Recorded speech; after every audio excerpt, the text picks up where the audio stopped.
โศกโรคภัยอันตรายทั้งสิ้นนาแท้ขอคายเถิดสาธุสาธุสาธุสาธุเตรียมคนศพเอาดอกไม้กันนะเดี๋ยวใส่พอประมาณเนาะเพราะว่าพื้นที่มันจัดการน้อยเรื่องงาน เนาะของจัดรายงานผมใส่คนบนจะไปจังหวัดปีใหม่ฟ้าใหม่เด้อพระพุทธรูป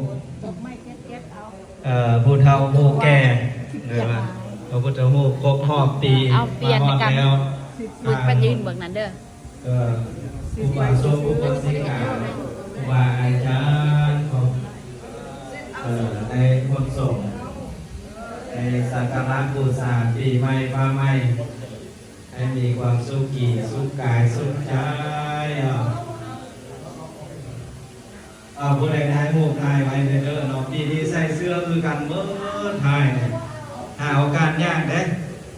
อันพวกย้อนมีเสื้ออยู่ไปเอาเสื้อไหมอยู่ไหนนะไปให้คือกันเมื่อเด้อทุกคนจะก็ว้าวแต่จะบอกจะมาทายอยู่ไป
Happy New Year โอ้ยขอบใจเด้อโชคดีปีใหม่ Happy New Year จะมีกันอยู่โชคมีลาภกันอยู่ที่ให้เขานี่ที่เอาวันนี้ให้เจ็บให้เป็นให้ขอให้ลำให้รวยเด้อมีเงินทำเด้อจะสตาร์ทเราเอาเลยหรอวะจะคือบอกเอาออกมันหลายผัวเอาออกเนี่ยเขาตัดเอาไปได้จะตัดเอาไว้เด้อเอาไปอันนี้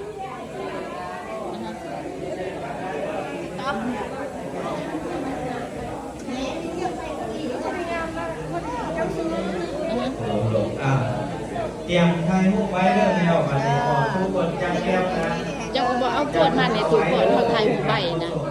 นั่งยืนให้เป็นดีเมนเด้อจับจอบไปจอบมันจับมันจะเลือกหน่อยเจ็บเบียงได้ดีทรงผมก็มีมันยืนให้มันยืนทุกคนจับจอบกับอันดอกไม้ได้ยืนแก เป็นแถวเลยป่ะเอายืนบุญเราบุญแก่เอายืนเป็นแถว ทรงกระไดจ้าเนี่ยทรงไหนบ่ทรงไหนบ่กระได ทางเจ้า ทรงไหนบ่ ต้องไม้บอสเด้อเฮ็ดคือที่ส่งน้ำครับพุทธรูปพระเราเข้าไป ถูกขายอยู่ที่นี่มีโยมมันเนี่ย เป็นสี่คือการเมื่อนี่ถือว่ามีรอบทำยิดในประวัติได้ในหลายวันนอนเลยนะทางพุทธเราดูแก่เอาย่าเข้ามาแบบนี้อาจารย์บ้านครับเอาไว้เนาะ